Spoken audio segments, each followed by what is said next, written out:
I think customers, expect there to be change more often. Mm-hmm. So I think sometimes you have to be willing to get on that cutting edge.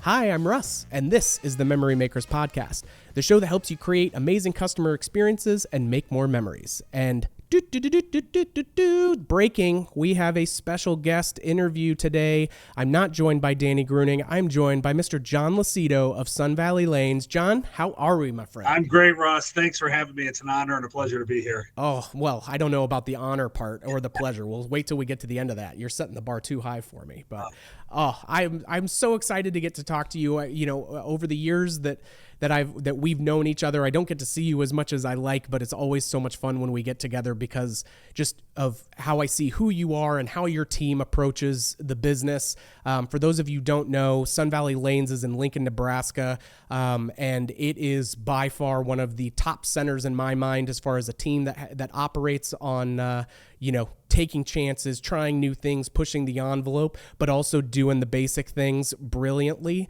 to create an awesome customer experience. So, I'm really excited to dive in. Your team is absolutely fantastic, John. I appreciate it. I agree. It's all about my team. They do a great job. So thank you. Well, I know you would be dishing it off to the side if I just laid that all on you. So you have done a wonderful job stewarding a fabulous team, and I'm excited to dive in. So, before we get into the topic, though, just so that way folks can get to learn some of your bona fides and your history and how you got into the business, you've got a really cool story, and I would love for you to give us kind of the highlight reel of where were you pre-Sun Valley Lanes, what then led you into Sun Valley Lanes, and go from there. All right. Well, Sun Valley Lanes was built originally in 1977. Traditional 32-lane bowling center, like you would just imagine. Had a little playroom and a little pro shop and a bar and a grill, and pretty much that was about it. But of course, things change, right? I mean, things, just life. So I could see the handwriting on the wall, Russ, that I needed to diversify. Bowling is still a great anchor attraction, right? About everybody can bowl in some way, shape, or form. It might not be great, but that's okay. You can still have a good time. But so I knew I wanted to keep bowling as the core and then add on some different activities, attractions, to kind of diversify it and try to open up the appeal to a larger audience, which is what I did when I launched the renovation in the middle of 2019 to basically about double the size of this facility. It went from 29,000 square feet to about 55,000 square feet of indoor and outdoor attractions. So it's worked out amazingly well, and I'm glad I made the leap. I love it. And where were you before Sun Valley Lanes? You dabbled in the bowling world, at a high level for those that don't know. Yes. So we've hosted some major events, a world championship, and some, different things along the way. We did bowling. We did it very well because, I've been a professional bowler for most of my life. So, I kind of I know bowling, right? I mean, I can do that and do it, to a T. We dabbled into the innovation side of stuff for a while here, with our relationship with Cubic AMF, doing some beta testing of their products. But so I thought, we know how to do leagues, right, with bowling. So, why not? We should be able to do some volleyball leagues and some cornhole leagues and some other stuff. We just took what we knew how to do and then amplified it in the expansion. I love it. Okay, so let's dive into the core focus of today's episode. So those of you who caught last week's episode, you heard Danny and I talking about this framework and mindset that we need to be aware of when we're trying new things and pushing the envelope. Where do we fall on this adoption curve? Are we visionaries? Are we, super conservative? Are we somewhere in that main majority bell curve, but we need to see some more data? As well as how do we kind of vet out how we're going to take this and run with it and create a really cool guest experience. And so John and I are going to be talking about some of the things that Sun Valley Lanes has done specifically to that. So if you haven't caught that episode, you don't have to listen to it prior to this one, but check it out because, again, it gives you some good frameworks about what we're going to be talking about today. So obviously going from traditional standalone bowling to a bowling entertainment facility or a multi-entertainment facility or a location-based venue, like whichever alphabet soup acronym we want to throw in here. You guys really took a look, as you said, you saw the writing on the wall, knew that we needed to be able to have more of a portfolio to be bringing folks in, starting to take, hey, this is what we know we do well, and so how can we then take that framework and that kind of understanding for this and start to apply it to these other things. What were some of the demographic, choices and things like we want a little bit more for the young adults to be able to come in, volleyball, hey, that gives us some more outside time. As you guys are starting to evaluate what you were going to add in to the expansion, what were some of the factors at play there for you guys? That's a great question, Russ, because bowling itself is very local.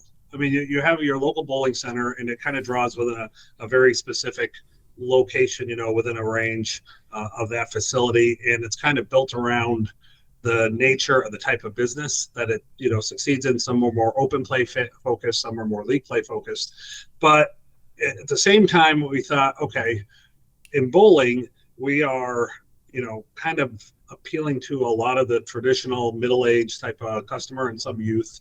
And my location is very close to the University of Nebraska. So we had some pretty heavy focus on some college age crowd stuff on the open play side of things. So looking at that and then trying to imagine, okay, if I'm really going to, expand and offer these different attractions, do I focus on those that I'm already successful at, or do I focus on the different marketing segments that I'm not necessarily getting to? So it was really kind of a balance of both, of taking what we do well in the market that we have, and then trying to consider ourselves and think outside the box a bit of, okay, if we were a destination, like more of a regional destination, what would we offer and what would we include? So it's a bit of a balance. You want to try to do what is going to make you successful, obviously, based on your market demographic. But at the same time, you got to think a bit differently in the bigger picture of things, kind of what works and what doesn't work. So and you'll kind of see that as we talk a little bit about my attractions, you'll kind of see that there's a little bit of focus kind of still in that college age area, but at the same time, the facility still appeals across all demographics. I love it. Well, and that's one of those pieces. So rabbit hole. Let's go down this piece. Okay. So when I talk with folks that are looking at opening a facility and they're like, hey, we're close to a college or we're close to a university or things like that, what are you guys doing on an operational level to really attract that market beyond the attractions, just from a marketing and engagement outreach? Like, are you guys working with the fraternities and sororities? Or are you working with some of the different things? Like, how do you guys start to tackle really making an impact besides just being a cool place to come, but like getting on their radar? And what types of groups are you guys engaging with on the marketing side to do that? So first and foremost is social media. We have a pretty strong social media presence. We're on Facebook, we're on Instagram, we're on TikTok.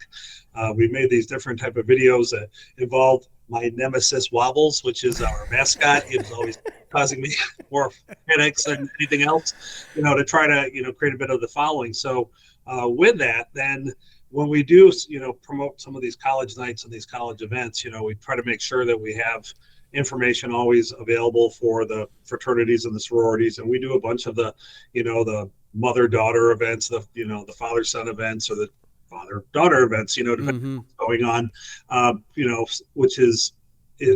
which gets us out there, right? And then once you're out there, it kind of becomes a snowball, that they kind of know, oh yeah, let's go hang out at Sun Valley and do whatever the case may be. So but the social media presence currently is the biggest thing that we focus on, because it's just such a vast reach.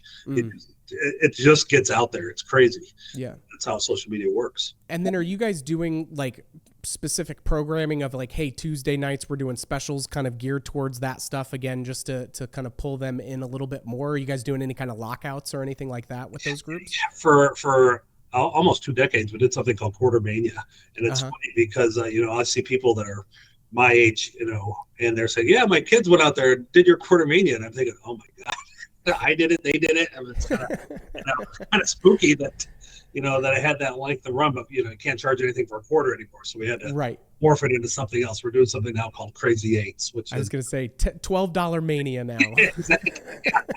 Yeah, so it just is what it is, but. yeah, we gear some of these things, and of course, the music that we play. We turn down the lights and pump up the videos and Mm-hmm. those type things for the college night stuff. Oh, Again, you got to kind of know your market, yeah. and I built this facility in such a way that literally the flip of a switch, we can go from hosting the men's U.S. Open, which we had in 2020, to having college night, 30 seconds later. Yeah. Because you just got to be able to do that. You got to Who make. did you guys use for that on that? Sorry to interrupt. Who did you guys use to do that? Did you guys do that in house? Did you bring in an AV company? Yeah, we almost did it all ourselves. Awesome. I have a chief technician, is just a really sharp guy that does a lot of. He loves computers and networking and all this stuff, and he just did a whole bunch of it himself. Yeah.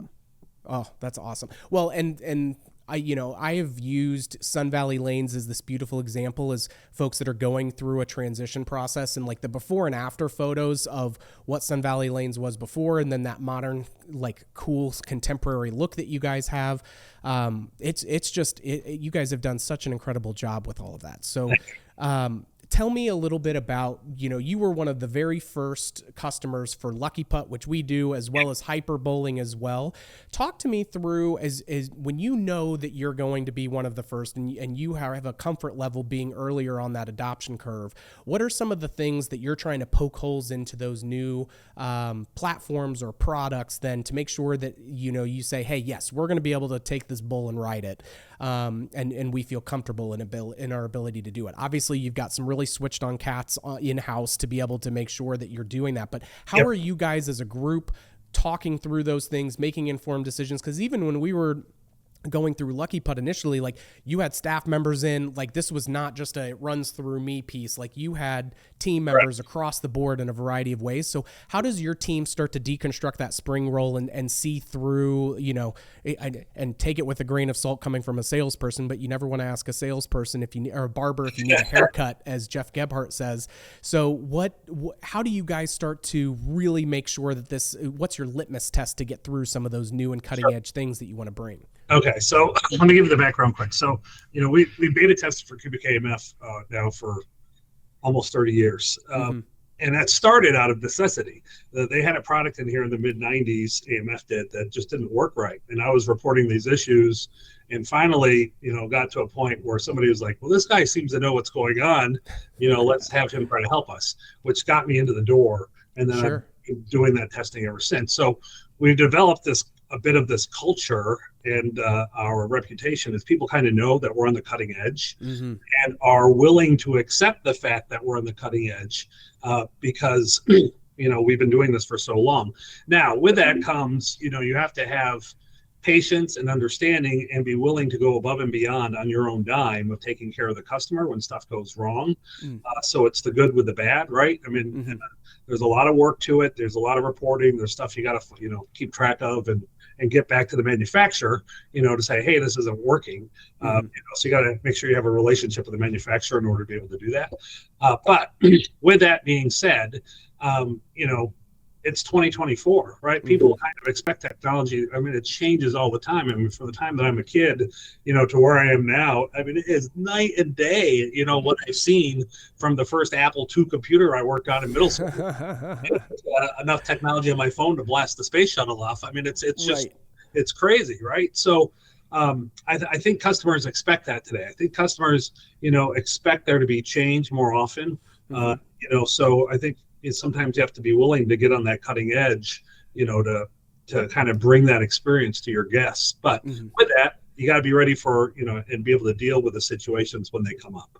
Yeah, I think, and Danny and I spoke on that on the previous episode of you have to have a realistic understanding of what success is looking like, where, what's a minimum viable point of entry versus, where we want it to get to. How do we then, navigate that, and why, again, it's not for everybody that wants to be at the very tip of the spear when it comes to some of that, because they may not have the internal resources to be able to navigate some of those things the same way, and they need something that's proven out a little bit more. So, as we look at some of the things even outside of attractions. Obviously Lucky Putt was a new one, and it wasn't, full disclosure, it wasn't perfect when we had it in there. You guys were literally the second course that had ever gotten installed with it, but your team did such a great job of just, hey, and it was everything of, hey, you need to 3D print a thing to catch this ball route and everything else, just because you can do testing, but until you get it fully into the wild where it's got thousands of reps and all of those things going on, like that is a part of the development process.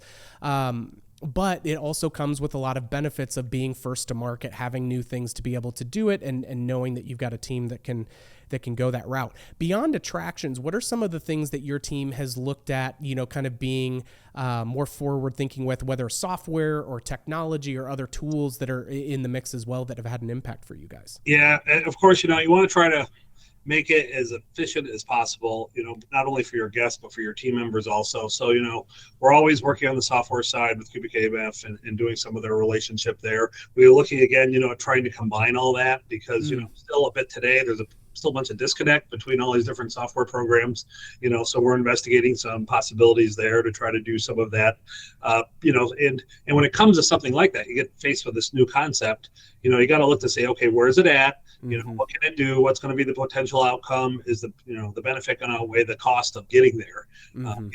If you really want to be on the cutting edge, you just got to kind of think this all through. So it's just a process for us. I mean, you just got to kind of out, consider your options, and go from there. What are some of the time frames, that you typically see? So, for, let's say you were talking Hyperbowl or we're talking Lucky Putt or something like that. Do you guys have a little bit of an internal benchmark, that you guys set your watch by a little bit of like, hey, when we get this in, we know that we're going to have to get through, like, this is when we would typically want to install it. So that way we can get our hands wrapped around it before hitting the first busy season of it. But we want to see 2 busy seasons or 2 kind of our peak periods to navigate through before we, really, know that we're going to get it, as far as just kind of estimating, hey, what's that true cost of ownership into getting this to the projected place that we know it will go? Yeah, well, we use a rule of thumb about a year. We're getting something, it's new. We expect that it's going to be about a year of, complete run through and testing and development and, finalization is the ballpark time frame. Now, some of that could be, 3 months, it could be 6 months, some could be 2 years, depending on what the product is, so we kind of know, hey, this is where it's going to be. And sometimes we get products that, don't work fully right from the get-go. And we know that there's going to be 3 months from now, 6 months from, a year from now. We try to time a little bit of that. And the manufacturer is pretty good about, making sure, okay, the busy season at Christmas, we don't want you dealing with this big old headache, so we're going to release this before, we're going to release it after, whatever the case might be. So it's not something you just put in and think, okay, in 2 updates, it's going to be working perfectly. Never happens. So you just got to be ready to, deal with it. Yeah, absolutely. So then what are some new either software or technology pieces that you guys have done as kind of trying, and how have those been working for you? Yeah, so on the bowling side, of course, hyper bowling, we tested for over a year before Cubica launched it. The Neoverse has been in here now for about a year, and they're still developing all sorts of cool stuff for that. But, Lucky Putt, I mean, the story of Lucky Putt was, I didn't realize at the time that I was going to get that building also to be able to put Lucky Putt in it in the expansion project. And I'd worked with Creative on, doing the laser tag, and I was very happy with the arena. When I brought up to Nick, hey, I think I might do indoor mini golf. He's like, hey, John, knowing who you are and stuff, we got, an idea, a concept that might work well for you, which is the Lucky Putt launch. So, and that's always something, those type of opportunities sometimes come up based on, we can, we've got procedures in place, we have communication in place, we have empowerment with the staff in place, to be able to, try some of these things. Moving forward, I think software is going to be the next big key. We're looking currently at a software development product that might be able to integrate a whole bunch of different stuff together. It's a different company that we've never worked with. So let me know. I'm going to buy some stock if they crack that nut. Because that is going to fix a lot of problems if they can navigate it. If you could have laser tag and Lucky Putt and bowling and all this stuff talking together, would actually be a great thing if that could work out. So yeah, that's fantastic. Yeah, that really does seem to be. I mean, you've got, hey, this is our point of sale, but our food and beverage systems are on this and that and the other. Like, you can have this quilted, beautiful mess of a tech stack, and so getting all of those. I mean, that's one of the other pieces too, is working with a company like that, like, just from your tenure in the industry as well, of, hey, this is something that people have tried to do before. Here are the obstacles that they've run up with, of whether it's getting API integrations and these two companies to actually spend time together to work on getting that thing done. Like, you really have to do some, Geneva Accord, UN level, bringing people together kind of stuff to get some of those things across the finish line. Yeah. But, so yeah, that's fantastic. Are you guys looking at anything like some of the robots and things in the back of house and service and things like that too? Anything along those lines that get you guys really excited? We're always looking at that stuff. Unfortunately, my concourse space, I don't think would allow for the robot, to do some of the stuff that I'd like it to do. Cleaning solutions, I'm looking at a robot that would do cleaning, at night. All that stuff. I think invariably that stuff's coming. I think it can reduce labor. It doesn't call in sick. Not that my staff does that a lot, but and that's going to be the future of some stuff, right? Yeah. It's the nature. So I'm always looking for those opportunities, to try to either automate or speed up, or some sort of technology that makes things better, either for my team or for the guest, whatever that might be. So. Well, and you have your eyes open, Russ. I mean, I'll send you some stuff that I'm seeing that's got me pretty excited. But I mean, some of the service robots and stuff, like you said, even if it's ones that are used to, like, they take up 2 square feet of space in your kitchen area, they can just go and bust tables for you, or they can do some of the nighttime cleaning, things like that.